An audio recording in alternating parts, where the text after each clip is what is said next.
बहुत ही प्यारे बच्चों, मेरा नाम है सुखविंदर कौर। बच्चों, अज मैं तुहाडे लई परी कथावां दे खजाने विचों एक परी कथा नील कमल तुहानूं सुणावांगी। पर उस तो पहला मैं तुहाडी जानकारी दे विच वाधा करन लई परी कथावां की हुंदियां हन ते इस दे किहड़े-किहड़े विषय हन, ये तुहाडे सारिਆਂ नाल मैं साझा करांगी। बच्चों, परी कहानियाँ परी कथावां जिन्हां दा नां ही इन्ना सोहना है, इन्ना मनमोहना है, तो वो कहानियाँ क्यों नहीं सोहणियां होणगियां, बेअंत सोहणियां होणगियां। बच्चों, इहो जिहियां कहानियां आपां अपने बजुर्गां तो सुणदे हुंदे सां ते उन्हां तो सुण के आपां नूं मिठी मिठी नींद आउंदी सी ते आपां एक कल्पना जगत दे विच चले जांदे सां, जिथे आपां नूं बहुत बेअंत अनंत ਸਕੂਨ ਪ੍ਰਾਪਤ ਹੁੰਦਾ ਸੀ। ਤੇ ਇਹੀ ਕਹਾਣੀਆਂ ਆਪਾਂ ਨੂੰ ਬਹੁਤ ਸੋਹਣਾ ਰਸ ਪ੍ਰਦਾਨ ਕਰਦੀਆਂ ਸਨ ਤੇ ਇਸ ਰਸ ਨਾਲ ਅਸੀਂ ਖੁਸ਼ ਰਹਿੰਦੇ ਸਾਂ।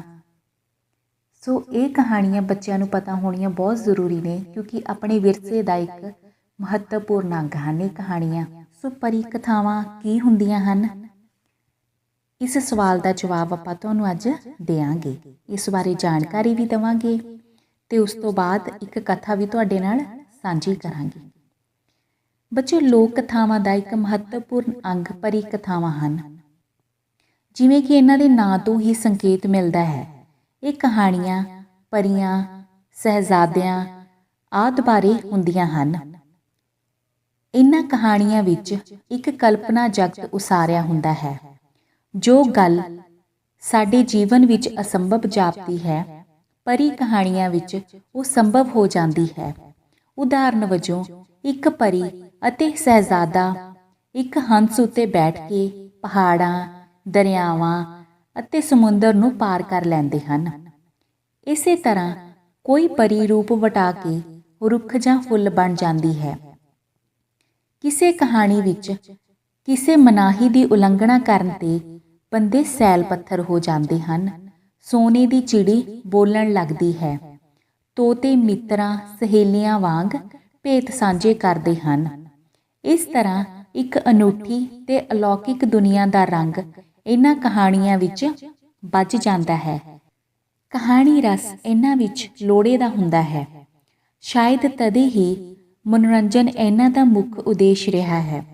ਪਰ ਵਿਦਵਾਨਾਂ ਨੂੰ ਇਹਨਾਂ ਕਹਾਣੀਆਂ ਵਿੱਚ ਆਤਮ ਵਿਸ਼ਵਾਸਾਂ, ਰੌ ਰੀਤੀਆਂ ਅਤੇ ਅਨੇਕਾਂ ਰੂੜੀਆਂ ਵੀ ਪ੍ਰਕਾਸ਼ਮਾਨ ਹੋਈਆਂ ਦਿਸਦੀਆਂ ਹਨ। ਪਰੀ ਕਹਾਣੀਆਂ ਵਿੱਚ ਪਾਤਰ ਕਿਸੇ ਤਲਾਸ਼ ਵਿੱਚ ਤੁਰਦੇ ਹਨ, ਮੁਸ਼ਕਲਾਂ ਝੱਲਦੇ ਹਨ, ਫਿਰ ਅਜਿਹੇ ਸੰਜੋਗ ਅਤੇ ਮੌਕਾ ਮੇਲ ਹੁੰਦੇ ਹਨ ਕਿ ਆਸ਼ੇ ਦੀ ਪ੍ਰਾਪਤੀ ਹੋ ਜਾਂਦੀ ਹੈ। ਪਰੀ ਕਹਾਣੀਆਂ ਦਾ ਅੰਤ ਸੁਖਾਵਾਂ ਹੁੰਦਾ ਹੈ। ਪਰੀ ਕਹਾਣੀਆਂ ਮਨੁੱਖੀ ਸੁਭਾਅ ਦੇ ਅਨੇਕਾਂ ਪੱਖਾਂ ਉੱਤੇ ਚਾਨਣਾ ਪਾਉਂਦੀਆਂ ਹਨ। ਇਹਨਾਂ ਵਿੱਚ ਅਪਹੁੰਚ ਨੂੰ ਪ੍ਰਾਪਤ ਕੀਤਾ ਜਾਂਦਾ ਹੈ। ਅਣਜਾਣੇ ਨੂੰ ਸਾਹਸ ਅਤੇ ਹਿੰਮਤ ਨਾਲ ਜਾਣ ਲਿਆ ਜਾਂਦਾ ਹੈ। ਪਰੀ ਕਹਾਣੀਆਂ ਵਿੱਚ ਪਰੀਆਂ ਜਾਂ ਸਹਿਜ਼ਾਦੀਆਂ ਇੰਨੀਆਂ ਸੋਹਣੀਆਂ ਤੇ ਮਾਸੂਮ ਹੁੰਦੀਆਂ ਹਨ, ਜਿੰਨੀ ਕੁ ਅਸੀਂ ਕਲਪਨਾ ਕਰ ਸਕਦੇ ਹਾਂ। ਜਿਵੇਂ ਉਹਨਾਂ ਦੇ ਰਾਹ ਵਿਖੜੇ ਹੁੰਦੇ ਹਨ, ਤਿਵੇਂ ਉਹਨਾਂ ਦੀਆਂ ਪਰਾ ਸ਼ਕਤੀਆਂ ਜਾਂ ਸਹਿਜ਼ਾਦੇ ਦਾ ਸਾਹਸ, ਵੀਰਤਾ ਆਦਿ ਉਹਨਾਂ ਨੂੰ ਇਹ ਔਕੜਾਂ ਪਾਰ ਕਰਵਾ ਦਿੰਦੇ ਹਨ। ਪਰੀ ਕਹਾਣੀਆਂ ਲਗਭਗ ਹਰ ਭਾਸ਼ਾ ਵਿੱਚ ਮਿਲ ਜਾਂਦੀਆਂ ਹਨ। ਐਵੇਂ ਹੀ ਪੰਜਾਬੀ ਦੀਆਂ ਪਰੀ ਕਹਾਣੀਆਂ ਹਨ, ਜੋ ਆਮ ਪਰੀਆਂ ਵਾਂਗ ਸੋਹਣੀਆਂ ਹੁੰਦੀਆਂ ਹਨ ਤੇ ਕਹਾਣੀਆਂ ਵੀ ਉਹਨਾਂ ਦੀ ਤਰ੍ਹਾਂ ਹੀ ਹੁੰਦੀਆਂ ਹਨ, ਨਵੇਕਲੇ ਰੰਗਾਂ ਦੀਆਂ। ਇਹਨਾਂ ਕਹਾਣੀਆਂ ਵਿੱਚੋਂ ਪੰਜਾਬੀ ਸੱਭਿਆਚਾਰ ਦੀ ਖੁਸ਼ਬੂ ਅਨੁਭਵ ਕੀਤੀ ਜਾ ਸਕਦੀ ਹੈ। ਪਿਛਲੇ ਕੁਝ ਸਮੇਂ ਤੱਕ ਪਰੀ ਕਹਾਣੀਆਂ ਮੌਖਿਕ ਸਾਹਿਤ ਵਿੱਚ ਹੀ ਸਨ। ਇਸੇ ਕਾਰਨ ਕਿਸੇ ਇੱਕ ਕਹਾਣੀ ਦੇ ਅਨੇਕਾਂ ਰੂਪਾਂਤਰਣ ਮਿਲ ਜਾਂਦੇ ਹਨ। ਪੰਜਾਬੀ ਦੀਆਂ ਪਰੀ ਕਹਾਣੀਆਂ ਦੇ ਖਜ਼ਾਨੇ ਵਿੱਚੋਂ ਇੱਥੇ ਅਸੀਂ ਪਰੀ ਕਹਾਣੀਆਂ ਵੰਨਗੀ ਵਜੋਂ ਪੰਜਾਬੀ ਦੀਆਂ ਪਰੀ ਕਹਾਣੀਆਂ ਦੇ ਖਜ਼ਾਨੇ ਵਿੱਚੋਂ ਇੱਥੇ ਅੱਜ ਅਸੀਂ ਤੁਹਾਡੇ ਸਾਰਿਆਂ ਨਾਲ ਨੀਲ ਕਮਲ ਕਹਾਣੀ ਸਾਂਝੀ ਕਰਾਂਗੇ। ਇੱਕ ਸ਼ਹਿਰ ਵਿੱਚ ਇੱਕ ਸੌਦਾਗਰ ਅਤੇ ਉਸ ਦੀ ਪਤਨੀ ਰਹਿੰਦੇ ਸਨ। ਦੋਹਾਂ ਦਾ ਆਪਸ ਵਿੱਚ ਬੜਾ ਪਿਆਰ ਸੀ। ਇੱਕ ਵਾਰੀ ਜਦੋਂ ਸੁਦਾਗਰ ਵਪਾਰ ਕਰਨ ਲਈ ਚੱਲਿਆ ਤਾਂ ਉਸਦੀ ਪਤਨੀ ਨੇ ਕਿਹਾ, ਤੁਸੀਂ ਜਦੋਂ ਬਾਹਰ ਹੋਵੋਗੇ ਤਾਂ ਤੁਹਾਡੇ ਹਾਲ ਚਾਲ ਦਾ ਮੈਨੂੰ ਕਿਵੇਂ ਪਤਾ ਲੱਗੇਗਾ? ਸੁਦਾਗਰ ਨੇ ਆਪਣੀ ਪਤਨੀ ਨੂੰ ਇੱਕ ਛੁਰੀ ਦਿੰਦੇ ਹੋਏ ਕਿਹਾ, ਜਿੰਨਾ ਚਿਰ ਇਹ ਛੁਰੀ ਇੰਜ ਚਮਕਦੀ ਰਹੇਗੀ ਤਾਂ ਸਮਝ ਲੈਣਾ ਕਿ ਮੈਂ ਠੀਕ ਠਾਕ ਹਾਂ। ਜੇ ਇਸ ਛੁਰੀ ਦਾ ਰੰਗ ਕਾਲਾ ਪੈ ਜਾਵੇ ਤਾਂ ਸਮਝ ਲੈਣਾ ਕਿ ਮੈਂ ਬਿਮਾਰ ਹਾਂ। ਜੇ ਇਸ ਛੁਰੀ ਉੱਤੇ ਲਹੂ ਦੀਆਂ ਬੂੰਦਾਂ ਸਿਮਾਵਣ ਤਾਂ ਸਮਝ ਲੈਣਾ ਕਿ ਮੈਂ ਮਰ ਗਿਆ ਹਾਂ। ਫਿਰ ਸੁਦਾਗਰ ਆਪਣੀ ਪਤਨੀ ਨੂੰ ਕਹਿਣ ਲੱਗਾ, ਤੁਸੀਂ ਪਿੱਛੇ ਇਕੱਲੇ ਹੋਵੋਗੇ, ਤੁਹਾਡੀ ਸੁੱਖ ਸਾਂਦ ਬਾਰੇ ਮੈਨੂੰ ਕਿਵੇਂ ਪਤਾ ਲੱਗੇਗਾ? ਤਦ ਪਤਨੀ ਉਸੇ ਵੇਲੇ ਤਲਾਅ ਤੇ ਗਈ ਅਤੇ ਨੀਲੇ ਰੰਗ ਦਾ ਇੱਕ ਕਮਲ ਦਾ ਫੁੱਲ ਤੋੜ ਲਿਆਈ। ਉਸਨੇ ਇਹ ਫੁੱਲ ਇੱਕ ਕੁੱਜੇ ਵਿੱਚ ਪਾ ਕੇ ਸੁਦਾਗਰ ਨੂੰ ਦੇ ਦਿੱਤਾ ਅਤੇ ਕਿਹਾ, ਜਦੋਂ ਤੱਕ ਇਹ ਨੀਲ ਕਮਲ ਖਿੜਿਆ ਰਿਹਾ ਉਦੋਂ ਤੱਕ ਤੁਸੀਂ ਸਮਝਣਾ ਮੈਂ ਠੀਕ ਠਾਕ ਹਾਂ। ਜੇ ਇਹ ਮੁਰਝਾ ਗਿਆ ਤਾਂ ਸਮਝ ਲੈਣਾ ਮੈਂ ਮੁਸੀਬਤ ਵਿੱਚ ਹਾਂ। ਸੁਦਾਗਰ ਬਹੁਤ ਸਾਰੇ ਹੀਰੇ ਮੋਤੀ ਅਤੇ ਹੋਰ ਮਾਲ ਲੈ ਕੇ ਵਪਾਰ ਲਈ ਦੂਜੇ ਦੇਸ਼ ਚਲਿਆ ਗਿਆ। ਉਸਨੇ ਉੱਥੋਂ ਦੇ ਰਾਜੇ ਨੂੰ ਹੀਰੇ ਮੋਤੀ ਵੇਚੇ। ਜਦੋਂ ਰਾਜਾ ਹੀਰੇ ਮੋਤੀ ਵੇਖ ਰਿਹਾ ਸੀ ਤਾਂ ਉਸਦੀ ਨਜ਼ਰ ਨੀਲ ਕਮਲ ਫੁੱਲ ਤੇ ਪਈ। ਉਹ ਫੁੱਲ ਬੜਾ ਖੂਬਸੂਰਤ ਅਤੇ ਤਾਜ਼ਾ ਸੀ। ਰਾਜਾ ਹੈਰਾਨ ਰਹਿ ਗਿਆ ਕਿ ਕਮਲ ਬਿਨਾਂ ਪਾਣੀ ਤੋਂ ਕੁੱਜੇ ਵਿੱਚ ਕਿਵੇਂ ਤਾਜ਼ਾ ਰਹਿ ਸਕਦਾ ਹੈ। ਉਸਨੇ ਸੁਦਾਗਰ ਨੂੰ ਇਸ ਬਾਰੇ ਪੁੱਛਿਆ ਤਾਂ ਸੁਦਾਗਰ ਨੇ ਨੀਲ ਕਮਲ ਦੀ ਖਾਸੀਅਤ ਅਤੇ ਆਪਣੀ ਪਤਨੀ ਦੀ ਸੂਝ ਤੇ ਪਰਸਪਰ ਪ੍ਰੇਮ ਬਾਰੇ ਦੱਸ ਦਿੱਤਾ। ਰਾਜੇ ਨੇ ਸੋਚਿਆ, ਸੁਦਾਗਰ ਦੀ ਪਤਨੀ ਬੜੀ ਸੁੰਦਰ ਅਤੇ ਗੁਣਵਾਨ ਇਸਤਰੀ ਹੋਵੇਗੀ, ਜਿਸ ਦੀ ਸ਼ਕਤੀ ਸਦਕਾ ਕਮਲ ਦੀ ਸੁੰਦਰਤਾ ਅਤੇ ਤਾਜ਼ਗੀ ਲਗਾਤਾਰ ਕਾਇਮ ਹੈ। ਰਾਜੇ ਦੇ ਮਨ ਵਿੱਚ ਸੁਦਾਗਰ ਦੀ ਪਤਨੀ ਨੂੰ ਮਿਲ ਕੇ ਵੇਖਣ ਦੀ ਇੱਛਾ ਜਾਗ ਪਈ। ਉਸਨੇ ਆਪਣੇ ਮਨ ਦੀ ਹਸਰਤ ਆਪਣੇ ਵਜ਼ੀਰ ਨੂੰ ਦੱਸੀ। ਵਜ਼ੀਰ ਰਾਜੇ ਦੀ ਇੱਛਾ ਪੂਰੀ ਕਰਨ ਲਈ ਕੋਈ ਉਪਾਅ ਸੋਚਣ ਲੱਗਾ। ਅਖੀਰ ਸੋਚ ਕੇ ਉਸਨੇ 2 ਚਾਲਾਂ ਚੱਲੀਆਂ। ਇੱਕ ਤਾਂ ਉਸਨੇ ਸੁਦਾਗਰ ਨੂੰ ਹੋਰ 6 ਮਹੀਨੇ ਲਈ ਆਪਣੇ ਰਾਜ ਵਿੱਚ ਠਹਿਰਨ ਲਈ ਮਜਬੂਰ ਕਰ ਲਿਆ। ਦੂਜਾ, ਉਸਨੇ 2 ਫਫੇ ਕੁੱਟਣੀਆਂ ਮੰਗਵਾਈਆਂ। ਫਫੇ ਕੁੱਟਣੀਆਂ ਕਹਿਣ ਲੱਗੀਆਂ ਕਿ ਉਹ ਸੁਦਾਗਰ ਦੀ ਪਤਨੀ ਨੂੰ ਇੱਥੇ ਹੀ ਲੈ ਆਉਣਗੀਆਂ। ਉਹਨਾਂ ਕੋਲ ਤਾਂ ਅਸਮਾਨ ਦੇ ਤਾਰੇ ਤੋੜਨ ਦੀ ਵੀ ਸ਼ਕਤੀ ਹੈ। ਉਹਨਾਂ ਦੋਹਾਂ ਫਫੇ ਕੁੱਟਣੀਆਂ ਨੇ ਯੋਜਨਾ ਮੁਤਾਬਕ ਗੇਰੂਏ ਰੰਗ ਦੇ ਕੱਪੜੇ ਪਾਏ ਤੇ ਸੁਦਾਗਰ ਦੇ ਸ਼ਹਿਰ ਵੱਲ ਤੁਰ ਪਈਆਂ। ਸੁਦਾਗਰ ਦੇ ਘਰ ਪਹੁੰਚ ਕੇ ਇੱਕ ਫਫੇ ਕੁੱਟਣੀ ਉਸਦੀ ਪਤਨੀ ਨੂੰ ਕਹਿਣ ਲੱਗੀ, ਧੀਏ, ਮੈਂ ਤੇਰੀ ਨਾਨੀ ਦੀ ਭੈਣ ਹਾਂ, ਇਸ ਕਰਕੇ ਮੈਂ ਵੀ ਤੇਰੀ ਨਾਨੀ ਹੋਈ ਤੇ ਇਹ ਮੇਰੀ ਗੁਆਂਢਣ ਹੈ। ਉਸਨੇ ਦੂਜੀ ਫਫੇ ਕੁੱਟਣੀ ਵੱਲ ਇਸ਼ਾਰਾ ਕਰਦਿਆਂ ਕਿਹਾ। ਸੁਦਾਗਰ ਦੀ ਪਤਨੀ ਬੜੀ ਸਿਆਣੀ ਸੀ।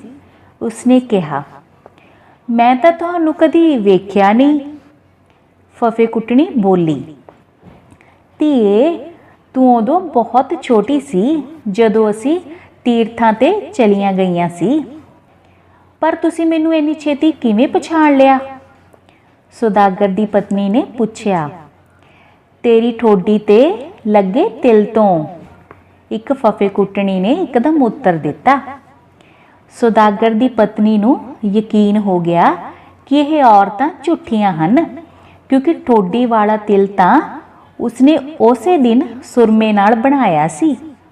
ਉਹ ਫਫੇ ਕੁੱਟਣੀਆਂ ਨੂੰ ਕਹਿਣ ਲੱਗੀ, ਬੜੀ ਮਿਹਰਬਾਨੀ, ਤੁਸੀਂ ਦਰਸ਼ਨ ਦਿੱਤੇ। ਤੁਸੀਂ ਬੈਠੋ, ਮੈਂ ਤੁਹਾਨੂੰ ਸਰੋਂ ਦੇ ਸਾਗ ਨਾਲ ਰੋਟੀ ਖਵਾਉਂਦੀ ਹਾਂ।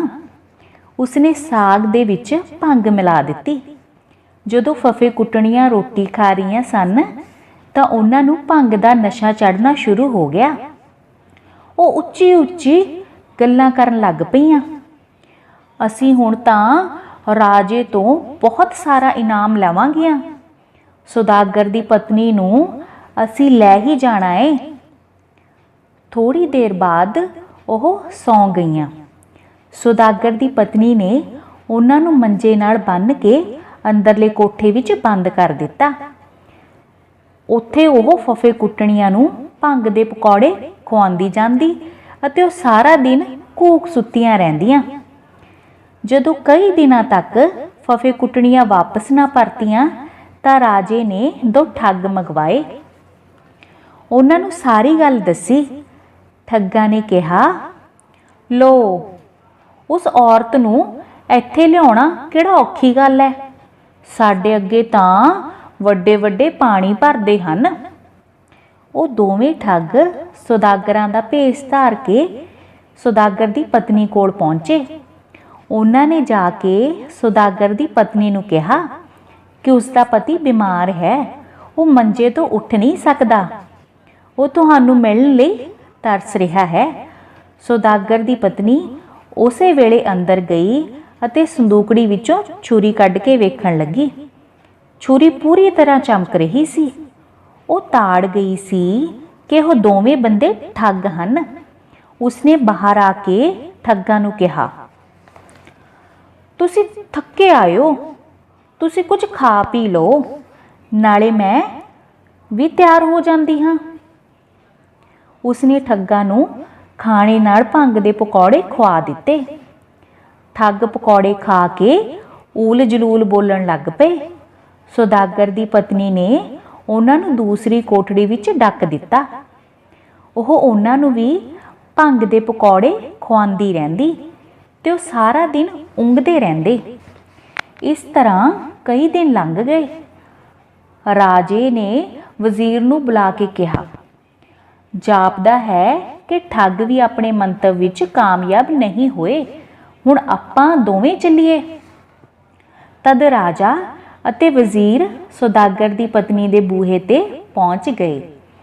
ਉਹਨਾਂ ਨੇ ਦਰਵਾਜ਼ਾ ਖੜਕਾਇਆ ਤਾਂ ਸੁਦਾਗਰ ਦੀ ਪਤਨੀ ਬਾਹਰ ਆਈ। ਵਜ਼ੀਰ ਨੇ ਕਿਹਾ ਕਿ ਉਹਨਾਂ ਨੇ ਸੁਦਾਗਰ ਦੀ ਪਤਨੀ ਨੂੰ ਮਿਲਣਾ ਹੈ। ਸੁਦਾਗਰ ਦੀ ਪਤਨੀ ਕੁਝ ਸੋਚ ਕੇ ਕਹਿਣ ਲੱਗੀ, ਮੈਂ ਤਾਂ ਉਹਨਾਂ ਦੀ ਦਾਸੀ ਹਾਂ। ਤੁਸੀਂ ਪਹਿਲਾਂ ਬੈਠੋ ਅਤੇ ਭੋਜਨ ਛਕੋ, ਫਿਰ ਤੁਸੀਂ ਮਾਲਕਣ ਨੂੰ ਵੀ ਮਿਲ ਲੈਣਾ। ਇਸ ਪਿੱਛੋਂ ਉਹ ਉਹਨਾਂ ਨੂੰ ਰੋਟੀ ਖਵਾਉਣ ਲੱਗੀ। ਜਦੋਂ ਪਾਣੀ, ਸਬਜ਼ੀ ਜਾਂ ਰੋਟੀ ਲੈ ਕੇ ਆਉਂਦੀ ਤਾਂ ਭੇਸ ਵਟਾ ਕੇ ਆਉਂਦੀ। ਰਾਜਾ ਤੇ ਵਜ਼ੀਰ ਇਹੀ ਸਮਝੀ ਗਏ ਕਿ ਸੁਦਾਗਰ ਦੀ ਪਤਨੀ ਦੀਆਂ ਵੱਖ-ਵੱਖ ਦਾਸੀਆਂ ਹਨ ਅਤੇ ਇਹਨਾਂ ਦੀਆਂ ਸ਼ਕਲਾਂ ਆਪੋ ਵਿੱਚ ਮਿਲਦੀਆਂ ਹਨ। ਜਦੋਂ ਸੁਦਾਗਰ ਦੀ ਪਤਨੀ ਦਾਸੀ ਦੇ ਰੂਪ ਵਿੱਚ ਤੀਜੀ ਵਾਰੀ ਆਈ ਤਾਂ ਵਜ਼ੀਰ ਨੇ ਪੁੱਛ ਹੀ ਲਿਆ, ਤੁਹਾਡੀਆਂ ਸਾਰੀਆਂ ਦੀਆਂ ਸ਼ਕਲਾਂ ਬਹੁਤ ਮਿਲਦੀਆਂ ਹਨ। ਸੁਦਾਗਰ ਦੀ ਪਤਨੀ ਕਹਿਣ ਲੱਗੀ, ਅਸੀਂ ਤਿੰਨੇ ਭੈਣਾਂ ਸੁਦਾਗਰ ਦੀ ਪਤਨੀ ਦੀਆਂ ਦਾਸੀਆਂ ਹਾਂ। ਵਜ਼ੀਰ ਕਹਿਣ ਲੱਗਾ, ਜੇ ਤੂੰ ਸਾਡਾ ਇੱਕ ਕੰਮ ਕਰਵਾ ਦੇਵੇਂ ਤਾਂ ਤੈਨੂੰ ਬਹੁਤ ਸਾਰਾ ਇਨਾਮ ਦੇਵਾਂਗੇ। ਉੱਤੋਂ ਖੁਸ਼ ਲੱਗਦੀ ਸੁਦਾਗਰ ਦੀ ਪਤਨੀ ਨੇ ਕਿਹਾ, ਹੁਕਮ ਕਰੋ। ਰਾਜੇ ਨੇ ਕਿਹਾ, ਮੈਂ ਸੁਦਾਗਰ ਦੀ ਪਤਨੀ ਨੂੰ ਆਪਣੇ ਮਹਿਲਾਂ ਵਿੱਚ ਲੈ ਜਾਣਾ ਚਾਹੁੰਦਾ ਹਾਂ। ਦਾਸੀ ਦੇ ਰੂਪ ਵਿੱਚ ਸੁਦਾਗਰ ਦੀ ਪਤਨੀ ਕਹਿਣ ਲੱਗੀ, ਇਹ ਕੋਈ ਮੁਸ਼ਕਿਲ ਗੱਲ ਨਹੀਂ। ਤੁਸੀਂ ਇੱਕ ਵੱਡਾ ਸਾਰਾ ਡੋਲਾ ਤਿਆਰ ਕਰੋ ਜਿਸ ਵਿੱਚ ਸਾਡੀ ਮਾਲਕਣ ਅਤੇ ਤਿੰਨੇ ਗੋਲੀਆਂ ਬੈਠ ਸਕੀਏ, ਪਰ ਸ਼ਰਤ ਇਹ ਹੈ ਕਿ ਤੁਸੀਂ ਰਾਹ ਵਿੱਚ ਡੋਲਾ ਨਾ ਰੋਕਣਾ, ਨਾ ਹੀ ਸਾਡੀ ਮਾਲਕਣ ਨੂੰ ਬੁਲਾਉਣਾ ਹੈ। ਬਸ ਡੋਲਾ ਮਹਿਲਾਂ ਵਿੱਚ ਜਾ ਕੇ ਹੀ ਖੋਲ੍ਹਣਾ। ਮੈਂ ਸੁਦਾਗਰ ਦੀ ਪਤਨੀ ਨੂੰ ਕਿਵੇਂ ਨਾ ਕਿਵੇਂ ਤਿਆਰ ਕਰਦੀ ਹਾਂ। ਇਹ ਕਹਿ ਕੇ ਉਹ ਅੰਦਰ ਚਲੀ ਗਈ। ਵਜ਼ੀਰ ਨੇ ਡੋਲਾ ਤਿਆਰ ਕਰਵਾ ਕੇ ਲੈ ਆਂਦਾ। ਦਾਸੀ ਬਣੀ ਸੁਦਾਗਰ ਦੀ ਪਤਨੀ ਨੇ ਡੋਲਾ ਵਿਹੜੇ ਵਿੱਚ ਰਖਵਾ ਕੇ ਵਜ਼ੀਰ ਅਤੇ ਰਾਜੇ ਨੂੰ ਵਿਹੜੇ ਤੋਂ ਬਾਹਰ ਭੇਜ ਦਿੱਤਾ। ਤਦ ਉਸਨੇ ਦੋਹਾਂ ਫਫੇ ਕੁੱਟਣੀਆਂ ਅਤੇ ਦੋਹਾਂ ਠੱਗਾਂ ਨੂੰ ਭੰਗ ਦੇ ਨਸ਼ੇ ਨਾਲ ਬੇਹੋਸ਼ ਕਰਕੇ ਉਹਨਾਂ ਦੇ ਸਿਰ ਮੂੰਹ ਮੁੰਨ ਕੇ ਅਤੇ ਕਾਲਖ ਮਲ ਕੇ ਡੋਲੇ ਵਿੱਚ ਸੁੱਟ ਦਿੱਤਾ। ਉਹਨਾਂ ਦੇ ਮੂੰਹ ਬੰਨ੍ਹ ਕੇ ਹੱਥ ਪੈਰ ਨੋੜ ਦਿੱਤੇ ਅਤੇ ਡੋਲੇ ਨੂੰ ਚੰਗੀ ਤਰ੍ਹਾਂ ਬੰਦ ਕਰ ਦਿੱਤਾ। ਫਿਰ ਦਾਸੀ ਬਣੀ ਸੁਦਾਗਰ ਦੀ ਪਤਨੀ ਨੇ ਬਾਹਰ ਆ ਕੇ ਰਾਜੇ ਤੇ ਵਜ਼ੀਰ ਨੂੰ ਕਿਹਾ, ਅਸੀਂ ਸਾਰੀਆਂ ਡੋਲੇ ਵਿੱਚ ਬੈਠਣ ਲੱਗੀਆਂ ਹਾਂ। ਤੁਸੀਂ ਕੁਹਾਰ ਬੁਲਵਾ ਕੇ ਡੋਲਾ ਲੈ ਚੱਲੋ। ਆਪ ਉਹ ਮੁੜ ਆਪਣੇ ਕਮਰੇ ਅੰਦਰ ਆ ਗਈ। ਰਾਜਾ ਅਤੇ ਵਜ਼ੀਰ ਬੜੇ ਖੁਸ਼ ਸਨ। ਉਹ ਕਾਲੀ ਕਾਲੀ ਡੋਲੇ ਨੂੰ ਲੈ ਕੇ ਮਹਿਲਾਂ ਵਿੱਚ ਆ ਗਏ। ਜਦੋਂ ਉਹਨਾਂ ਨੇ ਡੋਲਾ ਖੋਲ੍ਹਿਆ ਤਾਂ ਉਹ ਹੱਥ ਮਲਦੇ ਰਹਿ ਗਏ। ਡੋਲੇ ਵਿੱਚ ਤਾਂ ਫਫੇ ਕੁੱਟਣੀਆਂ ਤੇ ਠੱਗ ਸਨ। ਰਾਜੇ ਨੂੰ ਬੜਾ ਗੁੱਸਾ ਆਇਆ, ਪਰ ਉਹ ਕੀ ਕਰ ਸਕਦਾ ਸੀ। ਅਖੀਰ ਵਜ਼ੀਰ ਨੇ ਇੱਕ ਹੋਰ ਚਾਲ ਚੱਲੀ। ਉਸਨੇ ਰਾਜੇ ਨਾਲ ਸਲਾਹ ਕਰਕੇ ਸੁਦਾਗਰ ਨੂੰ ਬੁਲਾਇਆ ਤੇ ਕਿਹਾ, ਰਾਜਾ ਤੇਥੋਂ ਬਹੁਤ ਖੁਸ਼ ਹੈ। ਉਹ ਤੈਨੂੰ ਆਪਣਾ ਮੰਤਰੀ ਬਣਾਉਣਾ ਚਾਹੁੰਦਾ ਹੈ। ਸੁਦਾਗਰ ਬੜਾ ਪ੍ਰਸੰਨ ਹੋਇਆ। ਤਦ ਵਜ਼ੀਰ ਨੇ ਸੁਦਾਗਰ ਨੂੰ ਕਿਹਾ, ਮੰਤਰੀ ਬਣ ਕੇ ਤੂੰ ਹੁਣ ਇੱਥੇ ਹੀ ਰਹਿਣਾ ਹੈ। ਇਸੇ ਲਈ ਤੂੰ ਆਪਣੀ ਪਤਨੀ ਨੂੰ ਵੀ ਇੱਥੇ ਹੀ ਲੈ ਆ। ਸੁਦਾਗਰ ਉਸੇ ਵੇਲੇ ਆਪਣੀ ਪਤਨੀ ਕੋਲ ਗਿਆ ਤੇ ਉਸਨੇ ਆਪਣੇ ਮੰਤਰੀ ਬਣਾਏ ਜਾਣ ਦੀ ਗੱਲ ਦੱਸੀ। ਨਾਲ ਹੀ ਰਾਜਧਾਨੀ ਵਿੱਚ ਜਾ ਕੇ ਰਹਿਣ ਦੀ ਵੀ ਗੱਲ ਕੀਤੀ। ਉਸ ਦੀ ਪਤਨੀ ਨੇ ਕਿਹਾ ਕਿ ਇਸ ਵਿੱਚ ਵੀ ਰਾਜੇ ਦੀ ਕੋਈ ਚਾਲ ਹੈ, ਪਰ ਸੁਦਾਗਰ ਦੇ ਸਿਰ ਤੇ ਤਾਂ ਮੰਤਰੀ ਬਣਨ ਦਾ ਭੂਤ ਸਵਾਰ ਸੀ। ਉਸਨੇ ਆਪਣੀ ਪਤਨੀ ਦੀ ਇੱਕ ਨਾ ਮੰਨੀ ਤੇ ਉਹ ਉਸਨੂੰ ਲੈ ਕੇ ਰਾਜੇ ਦੇ ਸ਼ਹਿਰ ਆ ਗਿਆ। ਰਾਜੇ ਨੇ ਸੁਦਾਗਰ ਨੂੰ ਮਹਿਲਾਂ ਦੇ ਨੇੜੇ ਹੀ ਇੱਕ ਹਵੇਲੀ ਦੇ ਦਿੱਤੀ। ਸੁਦਾਗਰ ਅਤੇ ਉਸ ਦੀ ਪਤਨੀ ਉੱਥੇ ਰਹਿਣ ਲੱਗੇ। ਕੁਝ ਦਿਨ ਹੀ ਬੀਤੇ ਸਨ ਕਿ ਰਾਜੇ ਨੇ ਵਜ਼ੀਰ ਨੂੰ ਕਿਹਾ ਕਿ ਉਹ ਸੁਦਾਗਰ ਦੀ ਪਤਨੀ ਨੂੰ ਮਿਲਣ ਦੀ ਕੋਈ ਵਿਧ ਬਣਾਏ। ਵਜ਼ੀਰ ਨੇ ਸੁਦਾਗਰ ਨੂੰ ਬੁਲਾ ਕੇ ਕਿਹਾ ਕਿ ਰਾਜੇ ਨੂੰ ਇੱਕ ਚੀਜ਼ ਜਿਸ ਦਾ ਨਾਂ ਕੁਝ ਹੈ ਦੀ ਸਖਤ ਲੋੜ ਹੈ। ਉਹ ਉਸ ਚੀਜ਼ ਨੂੰ ਕਿਤੋਂ ਲੈ ਆਵੇ। ਸੁਦਾਗਰ ਬੜੇ ਭਰੋਸੇ ਨਾਲ ਕਹਿਣ ਲੱਗਿਆ ਕਿ ਉਹ ਛੇਤੀ ਹੀ ਇਹ ਵਸਤੂ ਵੀ ਲੈ ਆਵੇਗਾ, ਪਰ ਅਸਲ ਵਿੱਚ ਉਸਨੂੰ ਇਸ ਵਸਤੂ ਦੀ ਕੋਈ ਸਮਝ ਨਹੀਂ ਸੀ ਪਈ। ਉਸਨੇ ਘਰ ਆ ਕੇ ਆਪਣੀ ਪਤਨੀ ਨਾਲ ਗੱਲ ਕੀਤੀ। ਪਤਨੀ ਸਮਝ ਗਈ ਕਿ ਰਾਜੇ ਨੇ ਸੁਦਾਗਰ ਨੂੰ ਕਿਤੇ ਭੇਜਣ ਦੀ ਚਾਲ ਚੱਲੀ ਹੈ। ਉਸਨੇ ਆਪਣੇ ਪਤੀ ਨੂੰ ਕਿਹਾ ਕਿ ਇਸ ਵਸਤੂ ਦਾ ਉਸਨੂੰ ਪਤਾ ਹੈ, ਇਸ ਲਈ ਉਹ ਫਿਕਰ ਨਾ ਕਰੇ। ਉਸਨੇ ਆਪਣੇ ਪਤੀ ਨਾਲ ਮਿਲ ਕੇ 2 ਟੋਏ ਪੁੱਟੇ। ਇੱਕ ਟੋਏ ਵਿੱਚ ਗੁੜ ਦਾ ਸੀਰਾ ਭਰ ਦਿੱਤਾ ਤੇ ਦੂਜੇ ਟੋਏ ਵਿੱਚ ਪੰਛੀਆਂ ਦੇ ਖੰਭ ਅਤੇ ਰੂੰ ਆਦਿ ਭਰ ਦਿੱਤੇ। ਫਿਰ ਉਸਨੇ ਆਪਣੇ ਪਤੀ ਨੂੰ ਕਿਹਾ, ਹੁਣ ਤੁਸੀਂ ਬਾਹਰ ਸਭ ਨੂੰ ਦੱਸ ਦੇਵੋ ਕਿ ਤੁਸੀਂ ਕਿਸੇ ਹੋਰ ਦੇਸ਼ ਕੁਝ ਲੈਣ ਵਾਸਤੇ ਜਾ ਰਹੇ ਹੋ। ਦਿਹਾੜੀ ਭਰ ਤੁਸੀਂ ਬਾਹਰ ਜੰਗਲ ਵਿੱਚ ਰਹਿ ਲਿਆ ਕਰਨਾ ਤੇ ਰਾਤੀ ਆ ਕੇ ਇੱਥੇ ਸੌਂ ਜਾਇਆ ਕਰਨਾ। ਪਹਿਲੇ ਹੀ ਦਿਨ ਰਾਜੇ ਨੂੰ ਨੌਕਰਾਂ ਚਾਕਰਾਂ ਤੋਂ ਪਤਾ ਲੱਗ ਗਿਆ ਕਿ ਸੁਦਾਗਰ ਕਿਸੇ ਦੂਜੇ ਦੇਸ਼ ਲਈ ਰਵਾਨਾ ਹੋ ਗਿਆ ਹੈ। ਰਾਤੀ ਰਾਜਾ ਸੁਦਾਗਰ ਦੇ ਘਰ ਜਾ ਪਹੁੰਚਿਆ ਤੇ ਉਸ ਦੀ ਪਤਨੀ ਨੂੰ ਕਹਿਣ ਲੱਗਾ ਉਹ ਉਸ ਦੀ ਸੁੱਖ ਸਾਂਦ ਪੁੱਛਣ ਲਈ ਆਇਆ ਹੈ। ਸੁਦਾਗਰ ਦੀ ਪਤਨੀ ਨੇ ਉੱਪਰੋਂ ਬੜੀ ਖੁਸ਼ੀ ਜ਼ਾਹਰ ਕੀਤੀ। ਉਹ ਰਾਜੇ ਨੂੰ ਪਾਣੀ ਆਦਿ ਪਿਲਾਉਣ ਲੱਗੀ। ਐਨੇ ਨੂੰ ਸੁਦਾਗਰ ਨੇ ਦਰਵਾਜ਼ਾ ਖੜਕਾਇਆ। ਸੁਦਾਗਰ ਦੀ ਪਤਨੀ ਨੇ ਪੁੱਛਿਆ ਕਿ ਉਹ ਵਾਪਸ ਕਿਉਂ ਆ ਗਿਆ, ਤਾਂ ਉਸਨੇ ਕਿਹਾ ਕਿ ਉਹ ਆਪਣੀ ਤਲਵਾਰ ਘਰ ਭੁੱਲ ਗਿਆ ਸੀ। ਸੁਦਾਗਰ ਦੀ ਪਤਨੀ ਦਰਵਾਜ਼ਾ ਖੋਲ੍ਹਣ ਲੱਗੀ ਤਦ ਰਾਜੇ ਨੇ ਕਿਹਾ, ਮੈਨੂੰ ਕਿਤੇ ਛੁਪਾ ਦੇ, ਨਹੀਂ ਤਾਂ ਮੇਰੀ ਬੜੀ ਬਦਨਾਮੀ ਹੋਵੇਗੀ। ਸੁਦਾਗਰ ਦੀ ਪਤਨੀ ਨੇ ਉਸਨੂੰ ਸੀਰੇ ਵਾਲੇ ਟੋਏ ਵਿੱਚ ਛੁਪਣ ਲਈ ਕਿਹਾ। ਜਦੋਂ ਰਾਜਾ ਸੀਰੇ ਵਾਲੇ ਟੋਏ ਵਿੱਚ ਛੁਪਿਆ ਤਾਂ ਸੀਰਾ ਉਹਦੇ ਸਰੀਰ ਨੂੰ ਚਿੰਬੜ ਗਿਆ ਤੇ ਉਹ ਘਬਰਾ ਕੇ ਬਾਹਰ ਆ ਗਿਆ। ਸੁਦਾਗਰ ਦੀ ਪਤਨੀ ਨੇ ਫਿਰ ਉਸਨੂੰ ਖੰਭਾਂ ਵਾਲੇ ਟੋਏ ਵਿੱਚ ਧੱਕ ਦਿੱਤਾ। ਨਾਲ ਹੀ ਉਸਨੇ ਦਰਵਾਜ਼ਾ ਖੋਲ੍ਹ ਦਿੱਤਾ।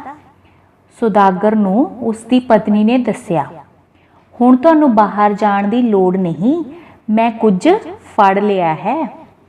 ਦੋਹਾਂ ਨੇ ਖੰਭਾਂ ਵਾਲੇ ਟੋਏ ਵਿੱਚੋਂ ਰਾਜੇ ਨੂੰ ਬਾਹਰ ਕੱਢਿਆ। ਰਾਜੇ ਦੇ ਸਰੀਰ ਤੇ ਖੰਭ ਚਿੰਬੜ ਗਏ ਸਨ। ਉਸ ਨੂੰ ਪਛਾਣਨਾ ਔਖਾ ਸੀ। ਸੁਦਾਗਰ ਨੇ ਵੀ ਉਸ ਨੂੰ ਨਾ ਪਛਾਣਿਆ। ਰਾਜਾ ਡਰ ਦੇ ਮਾਰੇ ਕੁਝ ਨਾ ਬੋਲ ਸਕਿਆ। ਸੌਦਾਗਰ ਦੀ ਪਤਨੀ ਨੇ ਰਾਜੇ ਦੇ ਗਲ ਵਿੱਚ ਰੱਸਾ ਪਾ ਕੇ ਕਿਹਾ ਕਿ ਇਸ ਨੂੰ ਵਜ਼ੀਰ ਦੇ ਹਵਾਲੇ ਕਰ ਆਓ। ਸੌਦਾਗਰ ਰਾਜੇ ਨੂੰ ਵਜ਼ੀਰ ਕੋਲ ਲੈ ਗਿਆ ਤੇ ਕਿਹਾ, ਇਹ ਆਪਣਾ ਕੁਝ ਲੈ ਲਓ, ਹੁਣ ਤੁਹਾਡੀ ਜ਼ਿੰਮੇਵਾਰੀ ਹੈ। ਜਦੋਂ ਸੌਦਾਗਰ ਘਰ ਆ ਗਿਆ ਤਾਂ ਰਾਜਾ ਉੱਚੀ ਉੱਚੀ ਰੋਣ ਲੱਗ ਪਿਆ। ਵਜ਼ੀਰ ਨੇ ਰਾਜੇ ਨੂੰ ਪਛਾਣ ਲਿਆ। ਦੋਹਾਂ ਨੇ ਸੌਦਾਗਰ ਦੀ ਪਤਨੀ ਤੋਂ ਤੌਬਾ ਕੀਤੀ। ਦੂਜੇ ਦਿਨ ਸਵੇਰੇ ਦਰਬਾਰ ਵਿੱਚ ਸੌਦਾਗਰ ਨੇ ਜਾ ਕੇ ਰਾਜੇ ਨੂੰ ਦੱਸਿਆ ਕਿ ਉਸਨੇ ਕੁਝ ਵਜ਼ੀਰ ਨੂੰ ਸੌਂਪ ਦਿੱਤਾ ਹੈ। ਰਾਜੇ ਨੇ ਕਿਹਾ ਕਿ ਉਸਨੇ ਕੁਝ ਵੇਖ ਲਿਆ ਹੈ। ਉਸਨੇ ਸੌਦਾਗਰ ਨੂੰ ਬਹੁਤ ਸਾਰਾ ਧਨ ਦਿੱਤਾ। ਤਦ ਸੌਦਾਗਰ ਨੇ ਰਾਜੇ ਨੂੰ ਕਿਹਾ, ਮਹਾਰਾਜਾ, ਕਦੀ ਸਾਡੇ ਘਰ ਚਰਨ ਪਾਓ। ਰਾਜੇ ਦੀ ਥਾਂ ਵਜ਼ੀਰ ਨੇ ਉੱਤਰ ਦਿੱਤਾ, ਰਾਜਾ ਸਾਹਿਬ ਨੇ ਕਿਸੇ ਦੇ ਵੀ ਘਰ ਨਾ ਜਾਣ ਦੀ ਕਸਮ ਖਾਧੀ ਹੋਈ ਹੈ। ਸੋ ਬੱਚਿਓ, ਇਹ ਸੀ ਕਹਾਣੀ ਨੀਲ ਕਮਲ। ਆਪਾਂ ਦੇਖਿਆ ਬੱਚਿਓ, ਉਸਨੇ ਆਪਣੀ ਸਿਆਣਪ ਨਾਲ ਰਾਜੇ ਦੀਆਂ ਸਾਰੀਆਂ ਚਾਲਾਂ ਬੇਕਾਰ ਕਰ ਦਿੱਤੀਆਂ। ਇੰਝ ਹੀ ਬਹੁਤ ਸਿਆਣੇ ਜੋ ਲੋਕ ਨੇ ਉਹ ਤਾਕਤਵਰ ਤੋਂ ਤਾਕਤਵਰ ਬੰਦਿਆਂ ਨੂੰ ਵੀ ਹਰਾ ਦਿੰਦੇ ਨੇ। ਬੱਚਿਓ, ਹੁਣ ਆਪਾਂ ਇਸ ਦੇ ਨਾਲ ਸੰਬੰਧਿਤ ਪ੍ਰਸ਼ਨ ਉੱਤਰ ਕਰਦੇ ਹਾਂ। ਨੀਲ ਕਮਲ ਲੋਕ ਕਹਾਣੀ ਕਿਹੜੀ ਵੰਨਗੀ ਦੀ ਹੈ? ਪਰੀ ਕਥਾ ਹੈ ਬੱਚਿਓ ਇਹ। ਅੱਗੇ ਹੈ, ਨੀਲ ਕਮਲ ਕਹਾਣੀ ਦੇ ਦੋ ਮੁੱਖ ਪਾਤਰਾਂ ਦੇ ਨਾਂ ਦੱਸੋ। ਸੌਦਾਗਰ ਅਤੇ ਉਸਦੀ ਪਤਨੀ। ਸੌਦਾਗਰ ਨੇ ਆਪਣੀ ਪਤਨੀ ਨੂੰ ਕੀ ਦਿੱਤਾ? ਇੱਕ ਚਮਕਦੀ ਛੁਰੀ। ਪਤਨੀ ਨੇ ਸੌਦਾਗਰ ਨੂੰ ਕੀ ਦਿੱਤਾ? ਨੀਲ ਕਮਲ। ਸੌਦਾਗਰ ਨੇ ਰਾਜੇ ਕੋਲ ਕੀ ਵੇਚਿਆ? ਹੀਰੇ ਮੋਤੀ। ਰਾਜੇ ਨੂੰ ਨੀਲ ਕਮਲ ਬਾਰੇ ਸੁਣ ਕੇ ਸੌਦਾਗਰ ਦੀ ਪਤਨੀ ਕਿਹੋ ਜਿਹੀ ਪ੍ਰਤੀਤ ਹੋਈ? ਸੁੰਦਰ ਤੇ ਗੁਣਵਾਨ। ਰਾਜੇ ਨੇ ਸੌਦਾਗਰ ਦੀ ਪਤਨੀ ਨੂੰ ਮਿਲਣ ਦੀ ਇੱਛਾ ਕਿਸ ਨੂੰ ਦੱਸੀ? ਆਪਣੇ ਵਜ਼ੀਰ ਨੂੰ। ਕੌਣ ਗੇਰੂਏ ਕੱਪੜੇ ਪਾ ਕੇ ਸੌਦਾਗਰ ਦੇ ਸ਼ਹਿਰ ਵੱਲ ਤੁਰ ਪਈਆਂ? ਦੋ ਫੱਫੇਕੁੱਟਣੀਆਂ। ਸੌਦਾਗਰ ਦੀ ਪਤਨੀ ਦੀ ਠੋਡੀ ਉੱਤੇ ਕੀ ਸੀ? ਸੁਰਮੇ ਨਾਲ ਬਣਾਇਆ ਹੋਇਆ ਤਿਲ। ਸੌਦਾਗਰ ਦੀ ਪਤਨੀ ਨੇ ਫੱਫੇਕੁੱਟਣੀਆਂ ਨੂੰ ਕਾਦੇ ਪਕੌੜੇ ਖਵਾਉਣੇ ਸ਼ੁਰੂ ਕਰ ਦਿੱਤੇ? ਭੰਗ ਦੇ। ਸੌਦਾਗਰ ਦੀ ਪਤਨੀ ਵੱਲ ਦੋ ਠੱਗਾਂ ਨੂੰ ਕਿਸਨੇ ਭੇਜਿਆ? ਰਾਜੇ ਨੇ। ਸੌਦਾਗਰ ਦੀ ਪਤਨੀ ਨੇ ਦੋਹਾਂ ਠੱਗਾਂ ਨੂੰ ਕੀ ਖਵਾਇਆ? ਭੰਗ ਦੇ ਪਕੌੜੇ। ਸੌਦਾਗਰ ਦੀ ਪਤਨੀ ਨੇ ਰਾਜੇ ਤੇ ਵਜ਼ੀਰ ਨੂੰ ਆਪਣੇ ਬਾਰੇ ਕੀ ਦੱਸਿਆ? ਸੌਦਾਗਰ ਦੀ ਪਤਨੀ ਦੀ ਦਾਸੀ। ਰਾਜਾ ਸੌਦਾਗਰ ਦੀ ਪਤਨੀ ਨੂੰ ਕਿੱਥੇ ਲਿਜਾਣਾ ਚਾਹੁੰਦਾ ਸੀ? ਆਪਣੇ ਮਹਿਲਾਂ ਵਿੱਚ। ਸੌਦਾਗਰ ਦੀ ਪਤਨੀ ਨੇ ਡੋਲੇ ਵਿੱਚ ਕਿਹਨਾਂ ਨੂੰ ਸੁੱਟ ਦਿੱਤਾ? ਦੋਹਾਂ ਬੇਹੋਸ਼ ਠੱਗਾਂ ਤੇ ਫੱਫੇਕੁੱਟਣੀਆਂ ਨੂੰ। ਵਜ਼ੀਰ ਅਨੁਸਾਰ ਰਾਜਾ ਸੌਦਾਗਰ ਨੂੰ ਕੀ ਬਣਾਉਣਾ ਚਾਹੁੰਦਾ ਸੀ? ਮੰਤਰੀ। ਸੌਦਾਗਰ ਤੇ ਉਸਦੀ ਪਤਨੀ ਕਿੱਥੇ ਰਹਿਣ ਲੱਗੇ? ਮਹਿਲਾਂ ਦੇ ਨੇੜੇ ਹਵੇਲੀ ਵਿੱਚ। ਸੌਦਾਗਰ ਦੇ ਦੂਜੇ ਦੇਸ਼ ਜਾਣ ਮਗਰੋਂ ਰਾਜਾ ਕਿਸ ਕੋਲ ਪਹੁੰਚਾ? ਸੌਦਾਗਰ ਦੀ ਪਤਨੀ ਕੋਲ। ਸੌਦਾਗਰ ਦੀ ਪਤਨੀ ਨੇ ਆਪਣੀ ਸੂਝ-ਬੂਝ ਨਾਲ ਕਿਹੜਾ ਕੁਝ ਫੜਿਆ ਸੀ? ਰਾਜਾ। ਸੌਦਾਗਰ ਦੀ ਪਤਨੀ ਤੋਂ ਕਿਹਨਾਂ ਨੇ ਤੌਬਾ ਕੀਤੀ? ਮਤਲਬ ਰਾਜੇ ਤੇ ਵਜ਼ੀਰ ਨੇ। ਸੌਦਾਗਰ ਨੇ ਕੁਝ ਕਿਸ ਨੂੰ ਸੌਂਪ ਦਿੱਤਾ? ਵਜ਼ੀਰ ਨੂੰ। ਰਾਜੇ ਨੇ ਕੀ ਵੇਖ ਲਿਆ ਸੀ? ਕੁਝ। ਰਾਜੇ ਨੇ ਕੀ ਕਸਮ ਖਾਧੀ ਸੀ? ਕਿਸੇ ਦੇ ਵੀ ਘਰ ਨਾ ਜਾਣ ਦੀ। ਸੋ ਬੱਚਿਓ, ਇਹ ਸਨ ਪ੍ਰਸ਼ਨ ਉੱਤਰ ਨੀਲ ਕਮਲ ਕਹਾਣੀ ਦੇ। ਮੈਨੂੰ ਉਮੀਦ ਹੈ ਕਿ ਤੁਹਾਨੂੰ ਸਮਝ ਆਏ ਹੋਣਗੇ। ਠੀਕ ਹੈ ਨਾ? ਤੇ ਤੁਸੀਂ ਕਹਾਣੀ ਨੂੰ ਵੀ ਚੰਗੀ ਤਰ੍ਹਾਂ ਸੁਣਿਆ ਹੋਏਗਾ। ਸੁਣਨ ਅਤੇ ਸਮਝਣ ਲਈ ਤੁਹਾਡਾ ਸਾਰਿਆਂ ਦਾ ਬਹੁਤ ਬਹੁਤ ਧੰਨਵਾਦ।